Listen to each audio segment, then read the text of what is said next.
Hello students, I am doctor Neelam Sharma. और जैसे कि हम पिछले सीरीज में चल ही रहे हैं, पिछली जो है सीरीज से चल रहे हैं हम कि हमें जो है जो डिफ़िकल्ट वर्ड्स होते हैं उनको एक्सप्लेन कर रहे हैं हम। तो उसी श्रृंखला में हम 4 शब्द मैंने पिछली बार बताए थे आपको: क्रिटिकल पाथ, पर्ट, सलेमान का डिक्लेरेशन और रिफ्लेक्टिव जर्नल। तो स्टूडेंट चारों तो आज नहीं हो पाएंगे क्योंकि काफ़ी लेंथी टॉपिक है चारों ही। तो हम उनमें से सबसे पहले ले लेते हैं रिफ्लेक्टिव जर्नल। हम ले लेते हैं। तो रिफ्लेक्टिव जर्नल क्या है स्टूडेंट?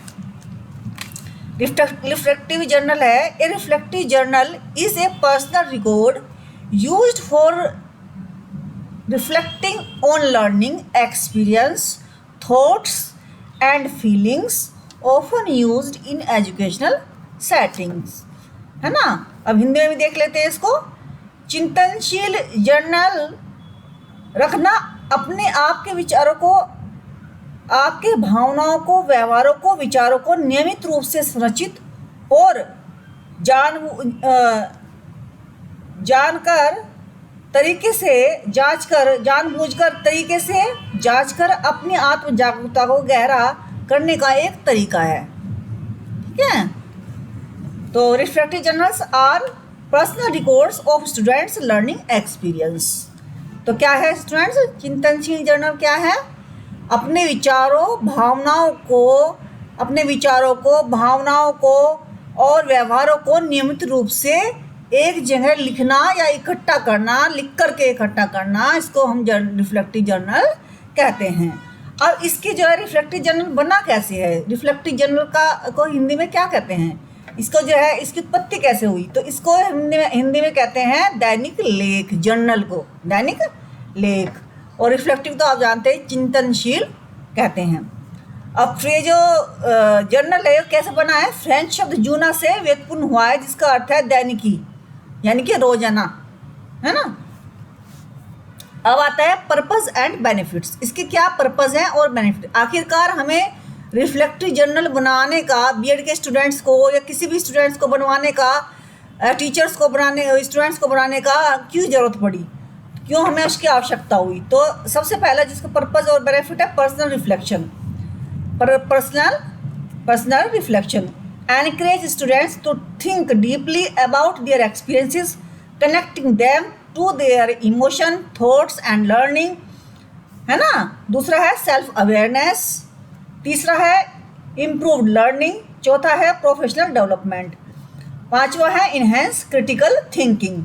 तो इन सब चीज़ों को बढ़ाने के लिए इसको हम क्या करते हैं, इसका जो उद्देश्य है और जो बेनिफिट है, लाभ है, वो इसका इसलिए है कि ये सब चीज़ें हमें एक स्टूडेंट में या स्टूडेंट टीचर में क्या करनी है, डेवलप करनी है। तो अब इम्प्रूव लर्निंग क्या? शिक्षण के बारे में नई नई चीज़ें सीखना, है ना। इम्प्रूवमेंट लर्निंग, नई नई चीज़ें सीखना। प्रोफेशनल डेवलपमेंट, एक बेहतर शिक्षक बनने के लिए इसकी आवश्यकता होती है, क्योंकि जब हम अपने विचारों को, अपनी भावनाओं को, अपने व्यवहारों को एक जगह लिखेंगे, वो अच्छे भी हो सकते हैं, गलत भी हो सकते हैं, और थोड़े से उनको इम्प्रूवमेंट की आवश्यकता भी हो सकती है। जब उन व्यवहारों को, विचारों को हम एक साथ लिखते हुए चले जाते हैं तो हमें अपनी कमियों का भी धीरे धीरे एहसास होने लगता है और हम उनको इम्प्रूव कर सकते हैं, है ना स्टूडेंट। तो इस तरीके से प्रोफेशनल डेवलपमेंट भी हमारा होता है। How to write a reflective journal. अब है how to write a reflective journal. कैसे हम लिखें इसको, रिफ्लेक्टिव जर्नल को?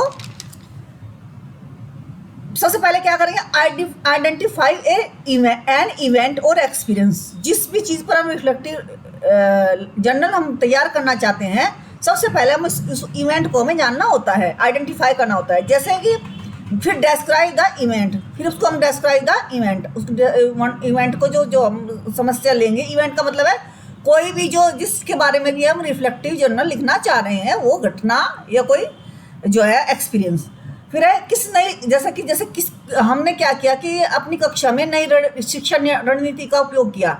तो अब उसको क्या करेंगे हम? मान लीजिए हमने लेक्चर मेथड यूज़ किया, या फिर हमने कोई और मेथड यूज़ किया, डेमोन्स्ट्रेशन मेथड यूज़ किया, यानी कि कोई मेथड हम यूज़ करना चाह रहे हैं क्लास में, और हमने उसको यूज़ किया और उसको हमने डिस्क्राइब किया बच्चों के सामने, और उसमें हम सफल रहे उसको यूज़ करने में।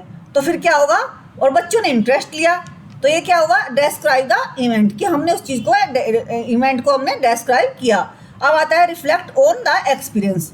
अब इसमें क्या होता है, रिफ्लेक्ट ऑन द एक्सपीरियंस क्या होता है कि consider your reaction feelings and thoughts about event, कि आपको उससे सुखद दुखद मतलब क्या अनुभव हुआ, आपने जो अपनी रणनीति बनाई तो स्टूडेंट्स को कैसा लगा, या आपको जब स्टूडेंट्स को वो चीज़ अच्छी लगी, वो उस मेथड से पढ़ के अच्छा लगा, तो फिर उसके बाद आपको कैसा लगा, अपने भी विचारों को लिखना है। एनालाइज एंड इंटरप्रेट, और फिर इसको एनालाइज करना है इवेंट को कि वाई इट हैपेंड, कैसे किस तरीके से तुमने उसको रणनीति को अप्लाई किया, क्यों किया, कैसे किया, और क्या बच्चों ने सीखा, ये सब चीज़ों को आप उसमें एनालाइज करते हैं। उसके बाद आप कंक्लूजन को ड्रॉ करते हैं, निष्कर्ष निकालते हैं। कैसे निकालते हैं, फॉर्मुलेट नेक्स्ट स्टेप्स, अपनी स्ट्रेटेजी फॉर इम्प्रूवमेंट, अपनी स्ट्रेटेजी के बारे में लिखते हैं कि भाई इस तरह की हमने जो स्ट्रेटेजी अपना वो जो मेथड अपनाया था, इनसे बच्चों ने इतना सीखा और इतना हमें सुधार करने की इसमें आवश्यकता है, तो हमने अपनी स्ट्रेटेजी को भी उसमें इम्प्रूव किया। ठीक है। अब examples of reflective journal topics, अब किन किन हम टॉपिक्स पर रिफ्लेक्टिव जर्नल को तैयार कर सकते हैं। पहला क्या है, लर्निंग एट स्कूल, जो हम सीखते हैं स्कूल में, लर्निंग सीखते हैं ना, जब लर्निंग करते हैं जितनी भी स्कूल में, उस पर भी हम रिफ्लेक्टिव जर्नल बना सकते हैं।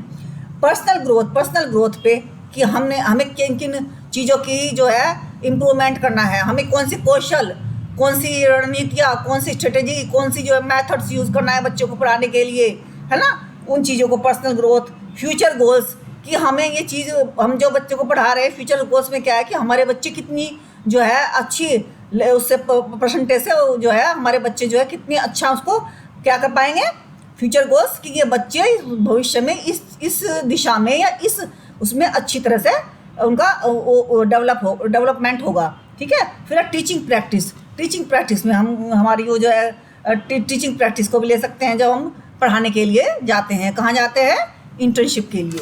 ठीक है स्टूडेंट्स।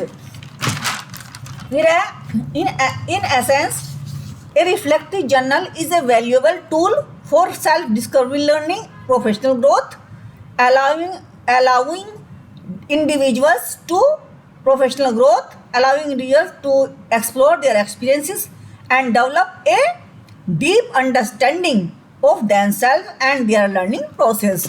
ये क्या करता है कि जब हम अपने बारे में देखते हैं कि क्या हम कर रहे हैं, क्या हम सोच रहे हैं, क्या हमारा अनुभव है, कैसा हमारा व्यवहार है, हम सब चीज़ों पर जब विश्लेषण करते हैं ना, तो क्या होता है कि हमारे उससे डीप अंडरस्टैंडिंग होती है। इसलिए तो ये टूल है, डीप अंडरस्टैंडिंग होती है, और हम अपने जो है लर्निंग प्रोसेस को भी उत्कृष्ट बनाते हैं। अब ये दो प्रकार की होती हैं, these are two types of reflections. कौन कौन से रिफ्लेक्टिव जर्नल्स, कौन कौन से हैं, स्ट्रक्चर्ड, और एक दूसरा होता है अनस्ट्रक्चर्ड। अब स्ट्रक्चर कौन सा होता है स्टूडेंट्स, स्ट्रक्चर होता है जिसमें इंस्ट्रक्टर आपको स्पेसिफिक क्वेश्चन देता है कि इस पर आपको रिफ्लेक्टिव जर्नल तैयार करना है, जिसमें गाइडलाइंस भी होती है to base their writing on, जिस पर आपको लिखना है, वो गाइडलाइंस भी होती हैं कि इस क्वेश्चन पर या इस इवेंट पर आपको रिफ्लेक्टिव जर्नल लिखना है। फिर दूसरा है रिकॉर्ड एंड, जो सेकंड इसका वो है क्या नाम type, record of thoughts and feelings. इसमें क्या करना है, केवल आपको अपने थॉट्स, और इसमें कोई गाइडलाइंस नहीं दी जाती है अनस्ट्रक्चर में, केवल आप अपने थॉट्स और फीलिंग्स को, आपको एक्सपीरियंसेस को आपको एक तरीके से बस खाली लिखना ही लिखना है। इसमें कोई गाइडलाइंस नहीं होती है, कोई स्पेसिफिक नहीं होता, आप अपनी मर्जी से इसमें कर सकते हैं। अब फॉर्मेट्स ऑफ रिफ्लेक्टिव जर्नल्स, अब फॉर्मेट्स ऑफ रिफ्लेक्टिव जर्नल्स कौन कौन से हैं, कितने रूप हैं इनके, एक है पर्सनल, दूसरा है डायलॉग जर्नल, तीसरा हाईलाइटेड जर्नल, चौथा है की फ्रेज जर्नल, ठीक है, पांचवा है डबल एंट्री जर्नल, छठा है क्रिटिकल इंसिडेंट, और सातवां है 3 पार्ट जर्नल फॉर्मेट। तो ये सातों इसके प्रकार है।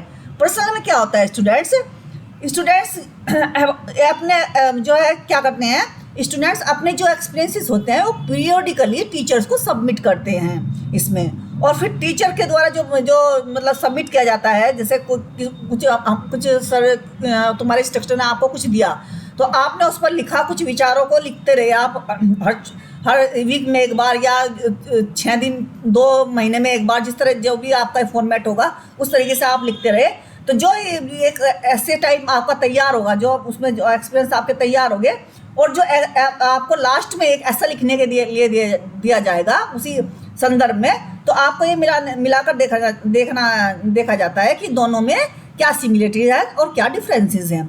और दूसरा होता है डायलॉग। अब डायलॉग क्या होता है? डायलॉग जनरल होते हैं जिसमें स्टूडेंट एंड टीचर के डायलॉग होते हैं। स्टूडेंट कुछ लिखता है, जैसे कुछ प्रॉब्लम लिखी स्टूडेंट ने, तो वो इंस्ट्रक्टर को रीड करने के लिए बताता है और कमेंट करने के लिए उसमें बताता है। ये होता है डायलॉग। हाईलाइटेड में क्या होता है? पर्सनल एंट्री जो होती है, स्टूडेंट जो भी कर रहा है, जर्नल लिख रहा है, उसकी पर्सनल एंट्रीज होती हैं, उनको हाईलाइटेड करते हैं और डिस्कस करते हैं उनको क्लासरूम में। ये हाईलाइटेड होती है। की फ्रेज में क्या होता है? इसमें क्या करते हैं? की फ्रेज में इंटीग्रेट करते हैं की टर्म्स को। जो की टर्म्स होते हैं, जो मुख्य मुख्य टर्म्स होते हैं, जो आपने इवेंट लिया उसमें मुख्य मुख्य टर्म्स हुए, तो उनको उसमें लिखते हैं। डबल एंट्री जर्नल क्या होता है?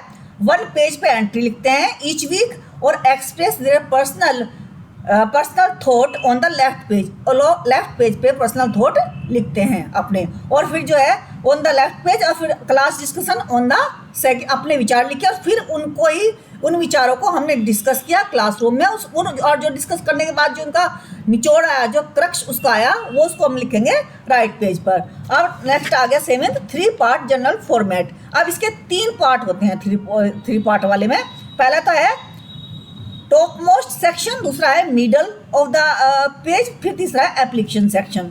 और टॉप मोस्ट सेक्शन में क्या होता है स्टूडेंट? है ना, 1/3 राइट लिखते हैं weekly each page of their journal into 1/3 and right weekly entries during the semester. During the semester आप 1/3 उसमें लिखते हैं।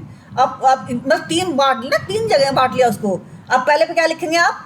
अब मोस्ट पे जो अब टॉप मोस्ट होगा उस पर लिखेंगे आप some aspects of the course experiences. ठीक है, कोर्स एक्सपीरियंस में आपको कैसा लगा। उसमें मिडल में लिखेंगे asked to analyse how course content relate to the course service experience, कि जो कोर्स कंटेंट था, जो पढ़ाने का विषय था और जो आपके अनुभव थे, वो आपस में कैसे रिलेट करते हैं। फिर आता है एप्लीकेशन सेक्शन। इसमें how the experience and course content can be applied to the personal and professional life, कि हम उसको प्रोफेशनल और पर्सनल लाइफ में कैसे यूज कर सकते हैं, अप्लाई कर सकते हैं स्टूडेंट्स।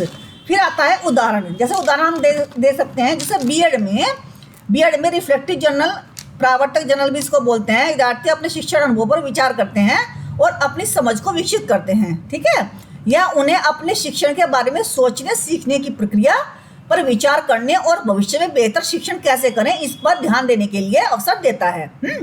तो अनुभव का वर्णन कहते हैं क्या होगा, इसका संक्षिप्त विवरण देते हैं। अनुभव करते हैं कि जो मान लीजिए हम कोई सब्जेक्ट पढ़ा रहे हैं, उसको अनुभव करें कि हमें पढ़ाने में कैसा अनुभव हुआ। फिर विचार करते हैं कि विद्यार्थी के क्या विचार, जब मैं पढ़ा रहा था तो विद्यार्थी क्या सोच रहे, कैसे रिएक्शन दे रहे थे, विद्यार्थी क्या अच्छे से सुन रहे थे या उसमें इंटरेस्ट ले रहे थे या नहीं ले रहे थे, ये विचार चलता है उसमें रिफ्लेक्टिव जर्नल में। फिर विश्लेषण करते हैं कि क्या कारण थे कि बच्चे निराश से लग रहे थे, क्या कारण बच्चे इतना इंटरेस्ट नहीं ले रहे थे, तो हमें उस पर विचार विमर्श करते हैं, विश्लेषण करते हैं, और कैसे मैं इसे भविष्य में सुधार सकता हूँ कि बच्चे और ज़्यादा इंटरेस्ट लें और ज़्यादा इसमें उत्साह के साथ इसमें इस जो लेसन में इसमें इंटरेस्ट लेके उत्साह के साथ बताएं, क्वेश्चन के आंसर भी दें।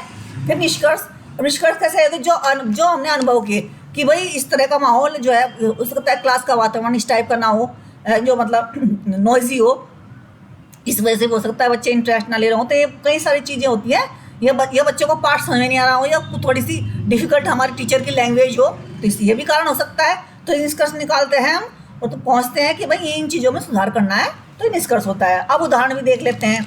अब उदाहरण इसका क्या है कि जैसे कक्षा में विज्ञान पढ़ा रहा है कोई छात्र शिक्षक या मतलब छात्रों को एकाग्रता करने में कठिनाई हो रही थी, विज्ञान पढ़ा रहे थे ना, उनको कठिनाई हो रही थी समझने में, उनको एकाग्रता में मतलब पढ़ने में नहीं, एकाग्रता में उनका कंसंट्रेशन नहीं बन पा रहा था स्टूडेंट्स का। तो मैं एक शिक्षक के रूप में बहुत निराश महसूस कर रहा था। मुझे लग रहा था कि भाई बच्चे तो एकाग्र नहीं कर पा रहे, तो मुझे पढ़ाने में भी ज़्यादा इंटरेस्ट नहीं आ रहा है, बच्चे सुन भी नहीं रहे और इनको कुछ मिलेगा भी नहीं। आज पढ़ेंगे तो कुछ ग्रास्प भी नहीं कर पाएंगे, कुछ समझ भी नहीं पाएंगे, कुछ नया इनके अंदर वो भी नहीं होगा, नया ऐड भी नहीं होगा, बच्चे नया कुछ लेसन पढ़ भी नहीं पाएंगे। तो फिर मैं विचार करता हूँ, फिर मैंने सोचा, मुझे रिफ्लेक्टिव जर्नल लिख रहा था, मुझे लगा कि छात्रों का ये बहुत मुश्किल लग रहा है और निराश था कि मैं छात्रों की सहायता नहीं कर पा रहा हूँ। मुझे यह भी एहसास हुआ कि कक्षा में वातावरण एकाग्रता के लिए उपयुक्त नहीं था। ठीक है, अभी बात निकल के आ गई ना, हमने विचार किया तो क्या बात निकल के आई कि कक्षा में शोर था, है ना, इसलिए नहीं एकाग्र कर पा रहे थे। फिर मैंने विश्लेषण किया, मैंने पाया कि कक्षा में शोर अधिक था और छात्रों के लिए एक अच्छा वातावरण नहीं था। विज्ञान को आकर्षक बनाने में असफल रहा। यानी कि मैंने बताया ना, क्या कुछ हो सकता है कठिन हो, लेकिन हम उस तरीके से नहीं पढ़ा रहे हैं जिससे बच्चों को समझ में आए, और उनको लैंग्वेज में कठिनाई लग रही हो, बच्चों को समझ में ना आए, बच्चों टीचर को इतना अच्छे से नहीं समझ पा रहे हो, तो जो है उसको भी असफल रहा आकर्षक बनाने में, उसको भी जो है रुचिपूर्ण बनाने में मैं विज्ञान को असफल रहा। तो ये सोचेगा, विश्लेषण करेगा, फिर क्या होगा, मुझे इस निष्कर्ष में क्या सोचेगा वो, कि मुझे अपने शिक्षण में सुधार की आवश्यकता है, मुझे छात्रों की सहायता करने की अधिक आवश्यकता है, अब विज्ञान को रुचिपूर्ण बनाने की आवश्यकता है। ठीक है, अब रिफ्लेक्टिव जर्नल लिखते समय कुछ सुझाव, है ना, क्योंकि हम ये लिखेंगे तो इनको लिखने से पहले हमें कुछ सुझाव का भी ध्यान रखना चाहिए। वो है कि हमें इन चीज़ों की कोताही नहीं बरतनी चाहिए। ठीक है, इनकी सबसे पहले हम क्या करना चाहिए कि नियमित रूप से लिखें, बीच में छोड़े ना उसे, यानी कि नहीं लिखे तो महीने 2 महीने तक छोड़ दिया। फिर अपने विचारों को, भावनाओं को प्रामाणिक रूप से लिखें, जो आप समझ रहे हैं उनको ऑथेंटिक रूप से लिखें, झूठ ना लिखें, जैसा आप अनुभव कर रहे हैं बिल्कुल वैसा का वैसा ही लिखें। यानी कि अगर आप क्लास में थकान महसूस कर रहे थे इसलिए अच्छा नहीं पढ़ा पाए, तो आपको वही लिखना है कि हम थकान महसूस कर रहे थे, या वो लेसन उस दिन मेरे समझ में नहीं आया था, या फिर मैं उन डिफिकल्ट वर्ड का उस दिन उत्तर नहीं दे पा रहा था किसी कारणवश। तो ये सब चीज़ें आप लिखेंगे। विस्तृत विवरण, शिक्षण गतिविधियों का भी, शिक्षण गतिविधियाँ यानी कि जो आप पढ़ा रहे वहाँ पढ़ा रहे थे, उन गतिविधियों में आपकी क्या परेशानियाँ रही, क्या कठिनाइयाँ रही, उन सब चीज़ों को भी आप लिखेंगे। और शिक्षण गतिविधियों में आपके मेथड्स भी आ जाते हैं, वो सारी चीज़ें आप लिखेंगे कि किन किन की वजह से समस्याएं रही हैं। विश्लेषण, क्या आपने कुछ सीखा, क्या सुधार कर सकते थे, आप विश्लेषण करेंगे कि भाई मैं जो है क्या नाम पाठ को अच्छी तरह से पढ़ के आ सकता था, बच्चों को अच्छे से कंट्रोल भी कर सकता था, तो ये सी चीज़ों पर विचार करेंगे। तो ठीक है, और प्रगति पर ध्यान दें, है ना, अब प्रगति पर ध्यान देंगे ना उन बच्चों के, तो मुझे कक्षा के बेहतर शिक्षण वातावरण बनाने की आवश्यकता है, और मुझे ये भी ध्यान रखना चाहिए कि छात्रों के साथ धैर्य रखना महत्वपूर्ण है। तो मुझे इन चीज़ों पर ध्यान रखना चाहिए। इस तरीके से मैं एक रिफ्लेक्टिव जर्नल तैयार करूँगा कि पूरा मैंने बता दिया, पूरा मैंने आपको बता दिया। इस तरीके से आप एक रिफ्लेक्टिव जर्नल को तैयार करते हैं। बीएड के स्टूडेंट्स भी करते हैं, एमएड में भी किया जाता है, आप किसी भी इसमें रिफ्लेक्टिव जर्नल तैयार कर सकते हैं। ये आपकी अपनी भावनाओं, अपने व्यवहारों और अपने विचारों का एक लिखित लेखा जोखा होता है। ठीक है स्टूडेंट्स, तो स्टूडेंट्स आपको मेरा आज का टॉपिक कैसा लगा, अच्छे से समझ में आया होगा, आशा तो यही करती हूँ कि अच्छे से समझ में आया हो। अगर नहीं आया तो कमेंट सेक्शन में आप कमेंट कीजिए और मुझे बताइए कि मुझे और किस तरीके से, और मुझे इसमें क्या अमेंडमेंट करना है, और क्या इसके अंदर खूबी और लानी है, पढ़ाने के अंदर क्या खूबी लानी है, और अपने जो मेरा जो कंसेप्ट होता है उसमें हमें किस तरीके से उसको सुसंगठित और सुसंगत तरीके से, स्पष्ट तरीके से कैसे हमें उसको बनाना चाहिए, मुझे किस तरीके से उसे बोलना चाहिए, या ये सब चीज़ें आप मुझे बता सकते हैं। आपके जो भी कमेंट होंगे वो उनको मैं जो है अच्छे से वो प्राप्त करूँगी, मतलब एक्सेप्ट करूँगी, अच्छे से एक्सेप्ट करूँगी, उनको होल हार्टेडली एक्सेप्ट करूँगी।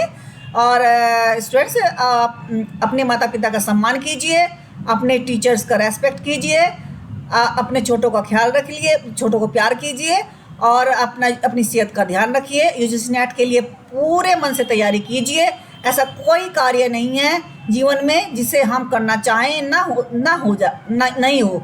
ऐसा कोई भी वो कार्य नहीं है जिसे पूरी शिद्दत से चाहें और वो कार्य ना हो। Where is will there is way. Students आज के लिए बस इतना ही। Bye bye.